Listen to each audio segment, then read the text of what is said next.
नमो शेतकरी योजनेचा 8वा हप्ता अखेर शेतकऱ्यांच्या खात्यात जमा होण्याची वेळ आली आहे।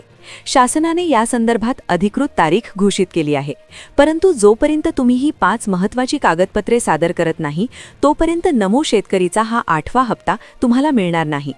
नमो शेतकरी महासन्मान निधीच्या आगामी हप्त्यासाठी 5 नवीन अटी लागू करण्यात आल्या आहेत। आता जर तुम्हाला या योजनेचा 7वा हप्ता किंवा पीएम किसानचा 21वा हप्ता मिळाला असेल आणि तुम्हाला वाटत असेल की पुढील रक्कम आपोआप खात्यात येईल, तर आता तसं होणार नाही। जर तुम्ही ही 5 कागदपत्रे वेळेत अपडेट केली नाहीत तर तुमचा नमो शेतकरीचा हप्ता कायमचा थांबू शकतो। प्रशासनाच्या वतीने या 8व्या हप्त्यासाठी 2 वेगवेगळ्या याद्या लिस्ट्स तयार केल्या गेल्या आहेत।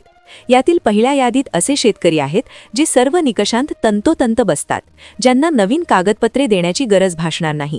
मात्र दुसऱ्या यादीतील शेतकऱ्यांची संख्या मोठी आहे, ज्यामध्ये प्रत्येक जिल्ह्यातून लाखो नावे आहेत। या शेतकऱ्यांनी जर ही 5 कागदपत्रे दिली नाहीत तर त्यांचे नाव नमो शेतकरी योजनेच्या लाभार्थ्यांमधून कायमचे बाद केले जाणार आहे। म्हणूनच सरकारने येत्या 2 ते 3 दिवसात ही सर्व कागदपत्रे गोळा करण्यास सांगितले आहे। मग हे 5 नवीन नियम नक्की काय आहेत, कोणती कागदपत्रे कोणत्या शेतकऱ्यांनी जमा करायची आहेत, ही सर्व माहिती घेतल्याशिवाय व्हिडिओ सोडू नका।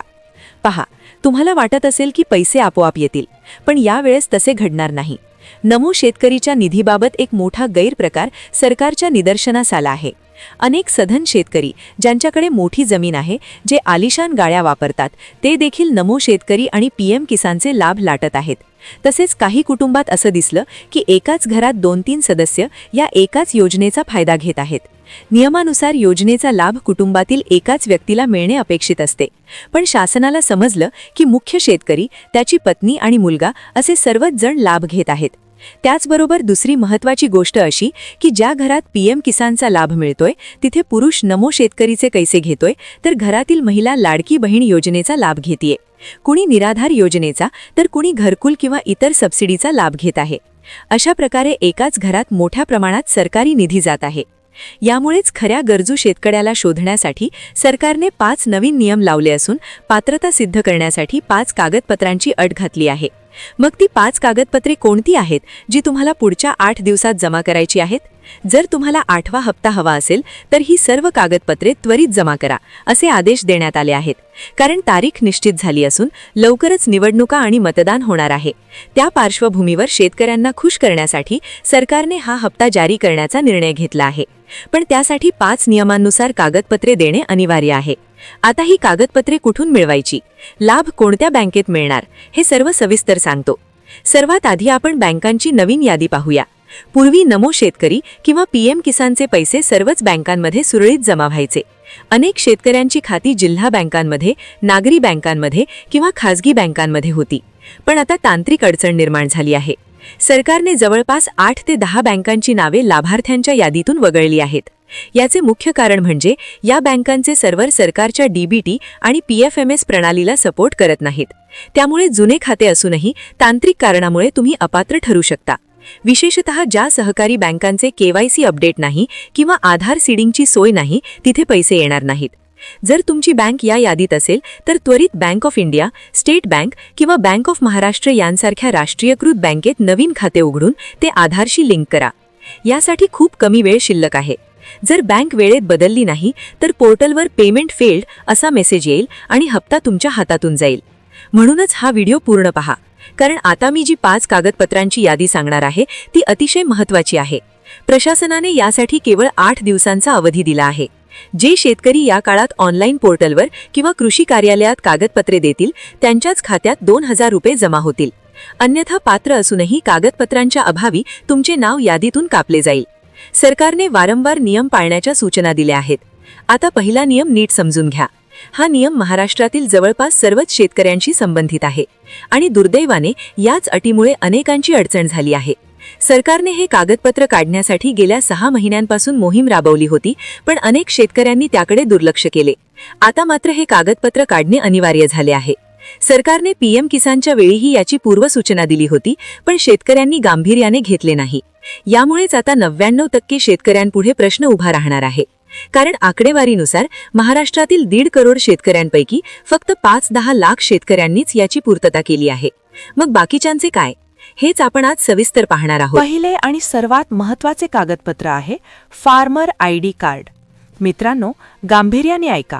ज्यांनी हे कार्ड काढले नसेल त्यांना 8वा हप्ता दिला जाणार नाही.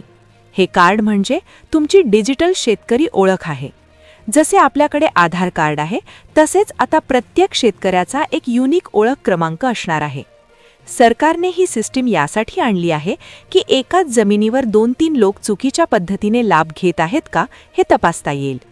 जर तुम्ही अर्ज केला नसेल किंवा युनिक नंबर मिळाला नसेल तर नमो शेतकरीचे पैसे खात्यात येणार नाहीत. तुम्हाला महाडीबीटी पोर्टलवर जाऊन यासाठी त्वरित अर्ज करायचा आहे. या कार्डवर तुमच्या जमिनीचा गट नंबर, क्षेत्रफळ आणि पिकांची सर्व माहिती उपलब्ध असते. हे पूर्णपणे तुमच्या सातबाऱ्या आणि 8अ उतार्याशी लिंक असते. जर तुमच्या सातबाऱ्यावर फेरफार झाला असेल तर तो या कार्डवर आपोआप अपडेट होतो. हे नसेल तर भविष्यात फक्त नमो शेतकरीच नाही तर पीक विमा, ट्रॅक्टर सबसिडी किंवा खतांची सबसिडी देखील मिळणार नाही. त्यामुळे आजच जवळच्या CSC केंद्रावर जाऊन तुमच्या फार्मर आयडीची स्थिती नक्की तपासा. दुसरे कागदपत्र देखील तितकेच वादात सापडले आहे आणि महत्त्वाचेही आहे. पूर्वी 5 एकरची मर्यादा होती, पण आता सरकारने उत्पन्नाचा दाखला अनिवार्य केला आहे. यामागचे सरकारचे गणित असे आहे की अनेकांकडे जमीन कमी आहे पण त्यांचे इतर मार्गांनी उत्पन्न लाखो रुपयांत आहे. बागायती भागातील शेतकरी जे नगदी पिके घेतात त्यांचे उत्पन्न वाढल्याने जे शेतकरी खऱ्या अर्थाने सधन आहेत त्यांना या योजनेतून वगळण्याचे संकेत मिळत आहेत. सरकारला आता केवळ गरजू आणि अल्पभूधारक शेतकऱ्यांपर्यंतच लाभ पोहोचवायचा आहे. त्यामुळे तहसीलदारांकडून प्रमाणित केलेला उत्पन्नाचा दाखला तयार ठेवा. जर तुमचे वार्षिक उत्पन्न ठराविक मर्यादेपेक्षा जास्त असेल तर तुमचे नाव लाभार्थी यादीतून कापले जाऊ शकते. अनेकांना वाटतं की आम्ही शेतकरी आहोत म्हणजे आम्हाला पैसे मिळणारच, पण आता आयकर भरणारे आणि उच्च उत्पन्न गटातील शेतकऱ्यांवर सरकारची करडी नजर आहे. तिसरे कागदपत्र म्हणजे रेशन कार्ड. आता तुम्ही म्हणाल, शेतीचा आणि रेशन कार्डचा काय संबंध? तर मित्रांनो, याचा मोठा संबंध जोडला गेला आहे. रेशन कार्डची KYC करणे आता सक्तीचे झाले आहे. रेशन कार्डवर किती सदस्य आहेत आणि त्यातील किती जण या योजनेचा लाभ घेत आहेत हे तपासण्यासाठी डेटा लिंक केला गेला आहे.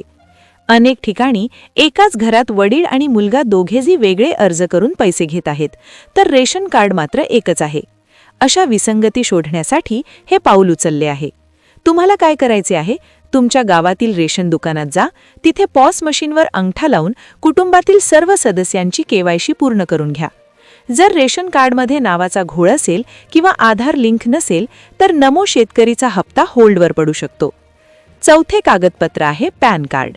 आयकर भरणाऱ्या किंवा मोठे आर्थिक व्यवहार करणाऱ्या शेतकऱ्यांना ओळखण्यासाठी पॅन कार्ड अनिवार्य केले आहे.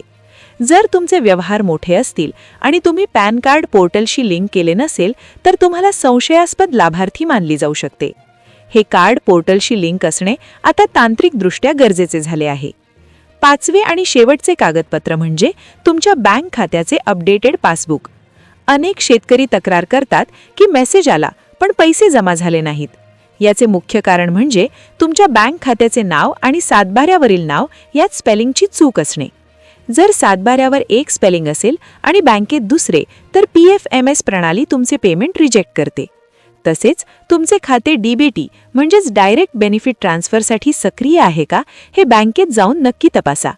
ज्या खात्यात आधी 7 हप्ते आले आहेत तेच खाते चालू ठेवा. वारंवार खाते बदलू नका.